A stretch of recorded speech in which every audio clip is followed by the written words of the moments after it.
여러분 반갑습니다. 일본이 만들어준 투자 기회가 생긴 것 같습니다. 제가 오늘 일본이란 단어를 언급한 이유가 있습니다. 지난번 영상에서 라이브 방송에서 제가 시장이 빠지는 진짜 이유 몇 가지에 대해서 설명을 드렸고 생각보다 그것들이 더 많이 빠졌던 이유에 대해 설명을 드렸죠. 이 증시 폭락의 이유에서 제가 크게 세 가지를 얘기했었는데 미국의 성장에 대한 의문과 그리고 일본의 금리 인상이 만든 엔캐리 청산 그리고 중동 전쟁의 리스크 이 세 가지가 있었죠. 그래서 제가 라이브 방송을 월요일날 한 다음 날 당장 내일은 최소한의 보합이고 상승의 가능성이 높다라고 말씀을 드렸었고 특히나 이번에 금리 인하에는 바이오 주식이 아주 호의적인 것은 맞지만 우리가 알아야 될 것은 시장에 성장이 없는 상태에서의 금리 인하는 바이오 주식에는 치명적입니다. 그런데 성장이 무너지지 않았다라는 가정하에 금리 인하가 시장에 어떤 에너지로 작용한다면 그때는 이 바이오 움직임에 대해서 상당히 좋게 나올 수가 있겠죠. 그래서 22일 정도 전후로 해서 잭슨홀 미팅이나 혹은 FOMC 금리 인하의 시그널이 좀 나온다라고 하면 바이오 주식이 며칠 정도 좋다라고 했는데 이게 좀 생각보다 빨리 나왔습니다. 그래서 이 부분을 우리가 시장에 빨리 반영을 해서 생각해 볼 필요가 있어서 오늘 영상을 좀 준비했습니다. 자, 다시 돌아가서 일본이 왜 기회를 만들어 준 것이냐 이 세 가지 중에서 가장 시장에 큰 에너지로 작용했던 걸 꼽으라라고 한다면 이번이 시장에서는 큰 의미로 해석을 하고 있는 것 같습니다. 그래서 블랙먼데이의 진짜 원흉은 미국 침체가 아니라 엔캐리 청산 공포다. 이 엔캐리의 청산에 대한 자금 규모가 뭐 몇 조 달러고 그것들이 아직 끝나지도 않았다. 이렇게 얘기를 하고 있습니다. 자, 그러면 월요일날 제가 방송을 했을 때 말씀을 드렸던 게 뭐냐면 이 큰 조정이 나오고 난 다음에는 반드시 반등장이 세게 나온다라고 말씀을 드렸었죠. 그래서 이 반등장 때 현금 확보를 좀 진행을 하는 것이 좋다라고 했는데 이 반등장이 얼마나 이어질지는 알 수가 없어요. 짧게는 뭐 2, 3일 정도, 길면 일주일 정도 나올 수도 있는데 이 부분에 있어서 시장의 어떤 배경이 약간의 변화가 발생했는지를 우리가 확인을 해본다라고 하면 그 흐름을 어느 정도는 쫓아갈 수 있을 것 같습니다. 일단 이 세 가지 모두 시장에서 지금 변화가 발생했습니다. 아주 발빠른 이 변화가 나왔는데요. 저는 이렇게 생각합니다. 이 변화에 있어서는 우리가 두 가지를 생각해야 돼요. V자 반등이냐 그리고 V자 반등 이후에 성장으로 가느냐 혹은 더블 딥 혹은 W 패턴이라고 해서 하락이 나오고 난 다음에 상승 이후에 다시 한번 추가적인 폭락이 나오느냐 이 두 가지가 시장에서는 지금 뭐가 맞다 이렇게 아직 정해지진 않았습니다만 이야기가 조금 설왕설래가 많죠. 자, 이 부분에 대해서 생각해 볼 필요가 있어요.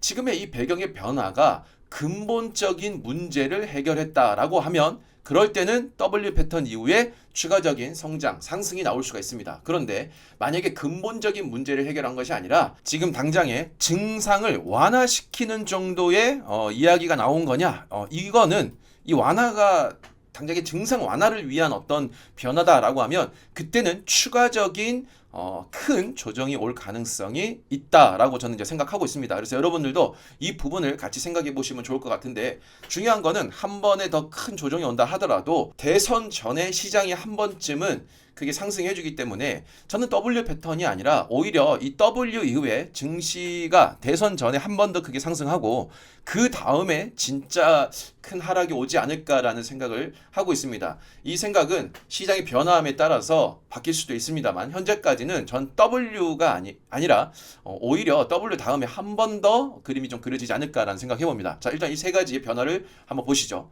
미국의 변화가 먼저 발생을 했습니다. 미국의 경기 침체에 대한 이야기가 나왔고 그리고 긴급 회의가 필요하다. 그래서 긴급 인하가 나와야 된다. 이렇게 지금 시장에서 반응이 나오기 시작했죠. 그리고 긴급 인하 이후에 빅컷 그러니까 예전에 빅스탯처럼 이 금리 인하가 좀 세게 나와야 된다. 이런 얘기가 나오고 있습니다.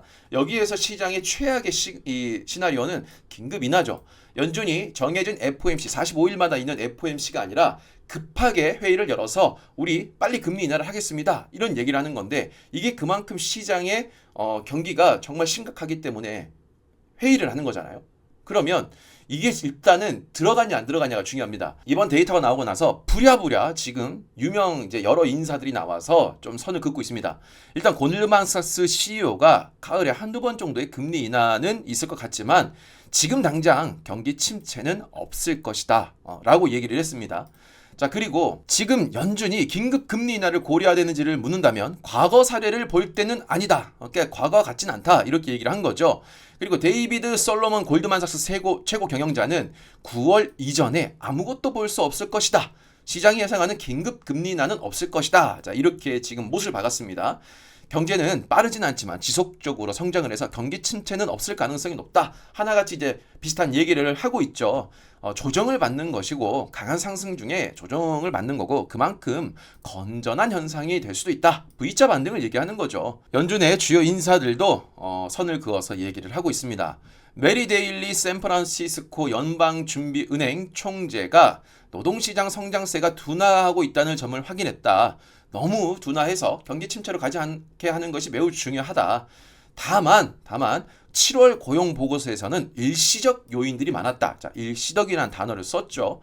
그리고 그 속도가 느려지고 있고 절벽에서 떨어지지 않을 것이란 자신감을 가질 여지가 있다. 그러니까 아주 심각하게 갑작스러운 변화가 온 것은 아니다. 물론 이 금리 인하가 2번인지 3번인지 연속적인 것을 묻고 난다. 한마디로 지금 그만큼 시장이 안 좋기 때문에 갑작스러운 긴급 회의로 인한 인하는 아니더라도 하반기 때 B컷 혹은 빠른 금리 인하 폭이 좀 필요한 거 아니냐라는 그 이야기에는 필요한 것이 명확해지면 이행할 태세는 되어 있다라는 뒷문은 좀 열어뒀어요. 뒷문은 좀 열어뒀습니다. 그래서 다음 회의까지 많은 정보가 나올 것이고 우리는 모두 사용할 건데 어쨌든 당장에 긴급 금리 인하는 없다. 이 부분에 대해서 얘기를 했습니다. 자, 그리고 비둘기파로 꼽히는 오스탄 굴스비 시카고 연은 총재도 이렇게 얘기를 했습니다. 기대보다 약하게 나왔는데 아직 경기 침체 상황 같지는 않아 보여. 자, 그리고 여기서 또 의미 있는 한 말 던집니다. 통계가 수정될 수도 있기 때문에 이 미국의 통계가 자꾸 바뀌어요. 그것도 상당히 큰 폭으로. 그래서 7월 지표만 보고 결론을 내리긴 이르다. 이렇게 얘기했습니다. 제가 연준이 얼마든지 통계는 바꿀 수 있다라고 말씀을 드렸죠.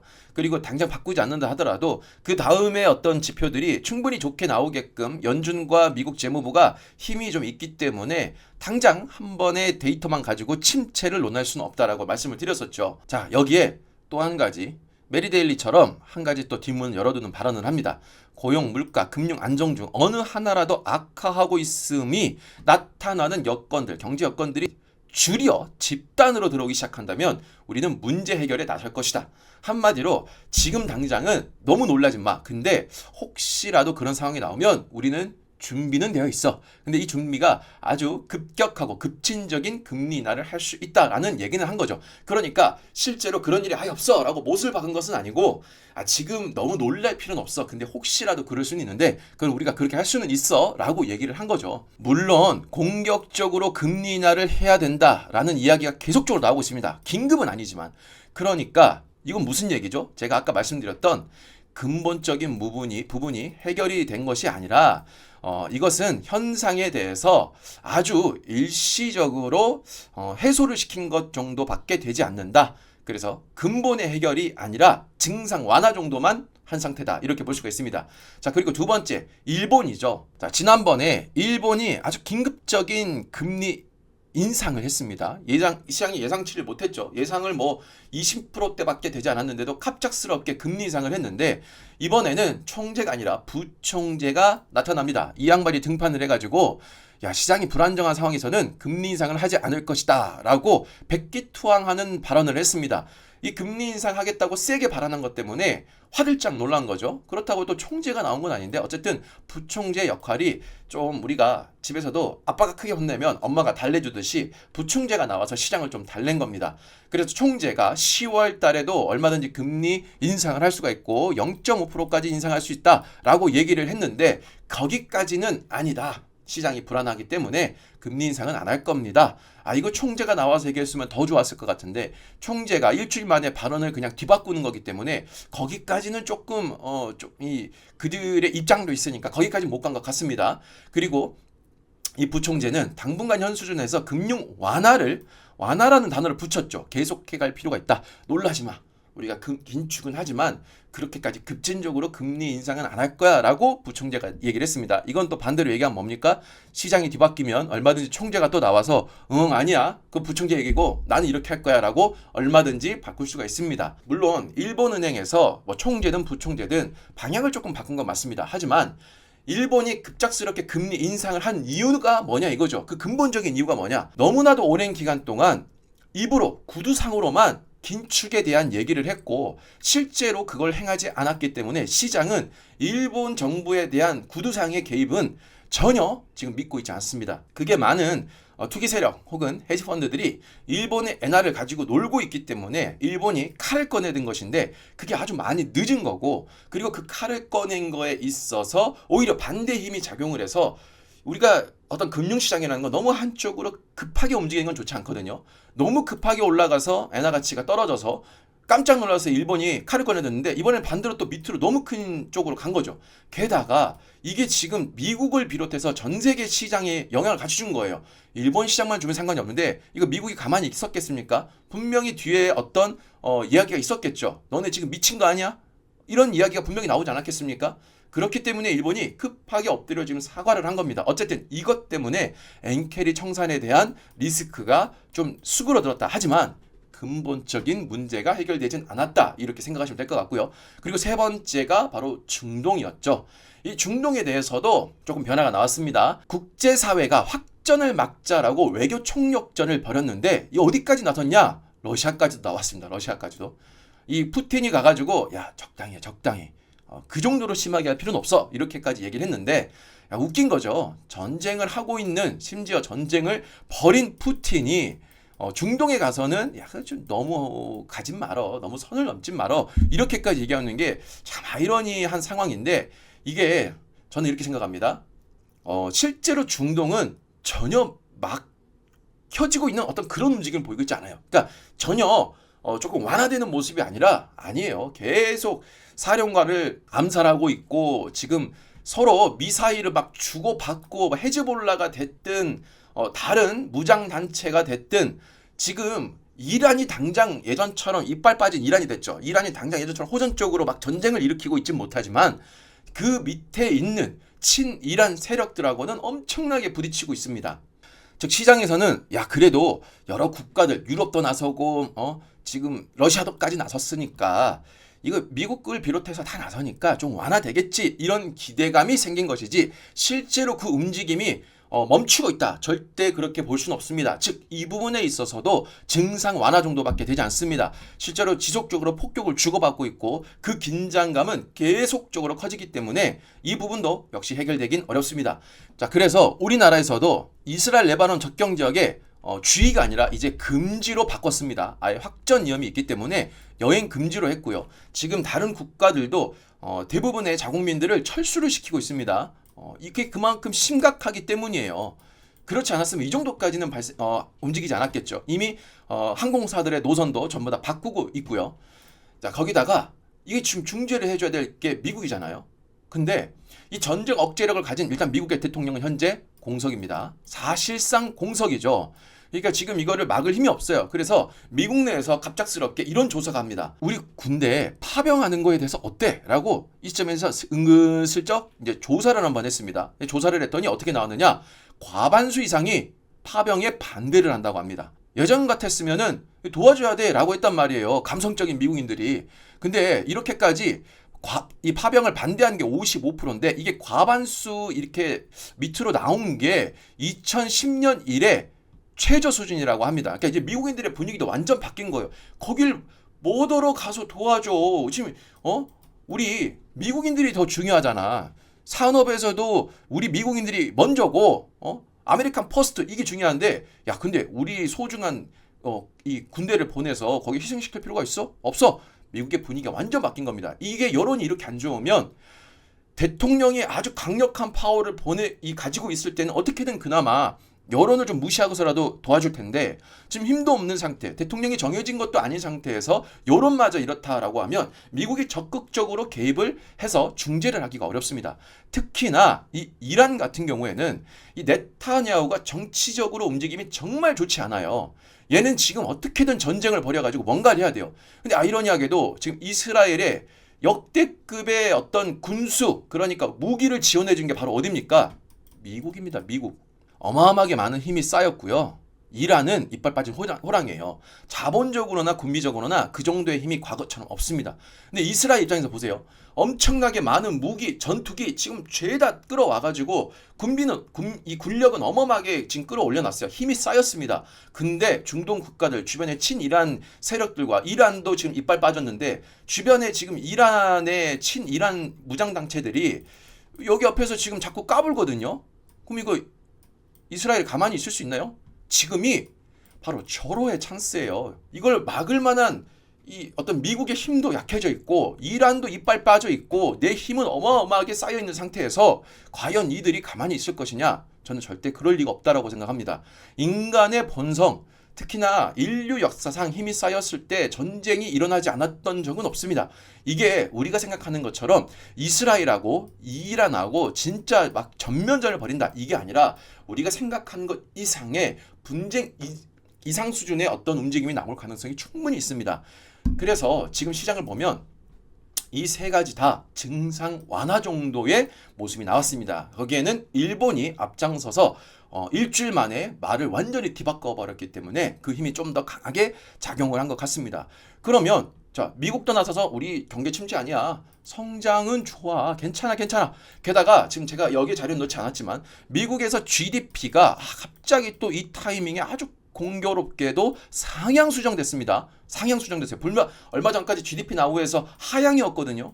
2.8%에서 2.5%까지 하향 수정됐는데, 야, 이게 또 공교롭게도 이번 데이터에서 또 상향 수정됐네요. 야, 진짜 타이밍 공교롭지 않습니까? 그러면 성장은 무너지지 않았는데 금리 인하에 대한 기대감이 커졌습니다. 그럼 여기에 가장 좋은 게 어디겠습니까? 바로 바이오입니다. 자, 거기다가 이 바이오의 배경에 또 좋은 소스가 하나 들어왔죠. 바로 코로나19 변이가 된 코로나가 또다시 유행을 합니다. 근데 여러분 잘 생각해 보시면 이 코로나가 변이가 된 게 유행했던 게 지금 몇 년 동안 계속 있었거든요.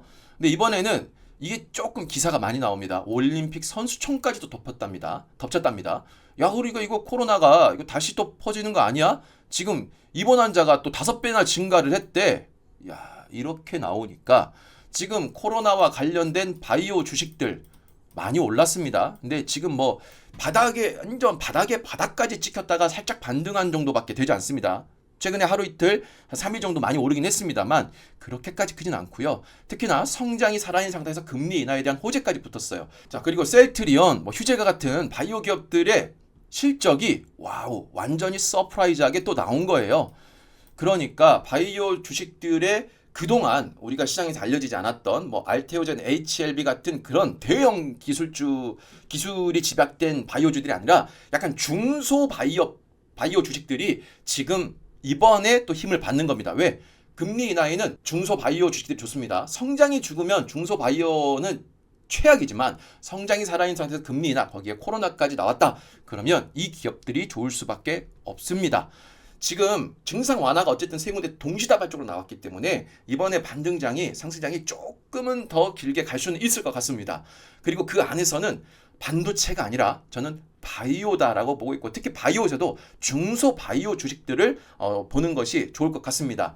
지금 실적도 이번 주에 실적 시즌이기 때문에 대부분 지금 잘 나오고 있습니다. 그래서 최소한 며칠 정도는 시장의 반등장이 잘 나올 수가 있을 것 같습니다. 다만 이번 반등장이 좀 나온다라고 해서 이게 대세적인 상승이다라고 생각하고 또 뒤늦게서야 고민만 하다가 늦게 들어가가지고 포모 현상 때문에 뒤늦게서야 큰 자금을 가지고 들어가면은 저는 오히려 그게 하락장은 세게 맞을 수 있다. 그래서 내가 좀 시장이 불안한 게 있다라고 하면 현금 확보해놓고 대기하는 것이 맞고요. 내가 현금을 미리 확보해놔서 경험이 좀 있다라고 하면 이런 중소 바이오 주식들을 조금 사서 혹은 그 외에 이번 주에 실적이 아주 잘 나오는 기업들을 보면 좋을 것 같아요. 왜냐하면 보통 실적 시즌 되면 실적이 좀 잘 나올 것 같다라는 그런 기대감이 이미 시장에 선반영이 돼 있습니다. 그래서 실적이 나오고 나면 오히려 빠지는 경우가 많은데 지금 이번에는 실적 시즌 직전에 폭락이 한번 크게 왔어요. 그러니까 대부분의 주식들이 지금 반등이 나왔다고 하더라도 폭락한 거에 한 반도 회복을 못했거든요. 그렇기 때문에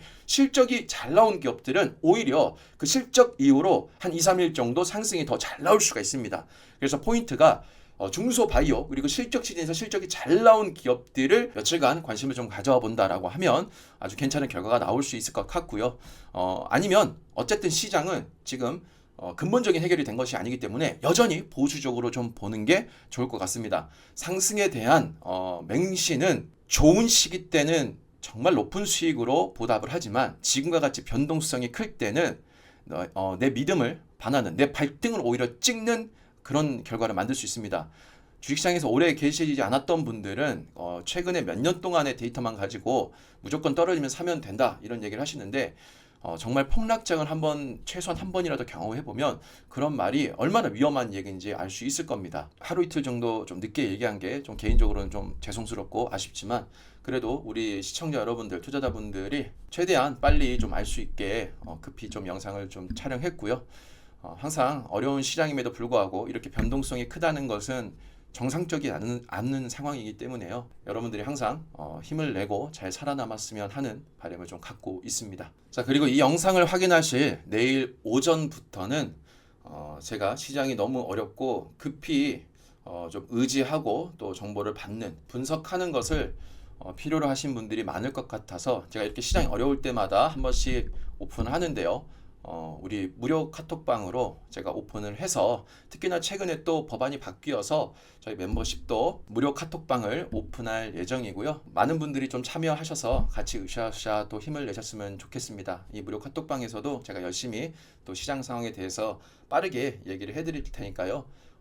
혼자 계신 분들 그리고 여기저기 이렇게 영상만 보시면서 판단하기 어려우셨던 분들은 함께 들어오셔서 힘을 내셨으면 좋겠습니다. 자, 영상 카톡방에 대한 내용은 영상 리플 상단 혹은 더보기란을 확인하시면 될 것 같습니다. 어려운 시장이지만 모두가 힘을 내서 잘 살아남았으면 좋겠습니다.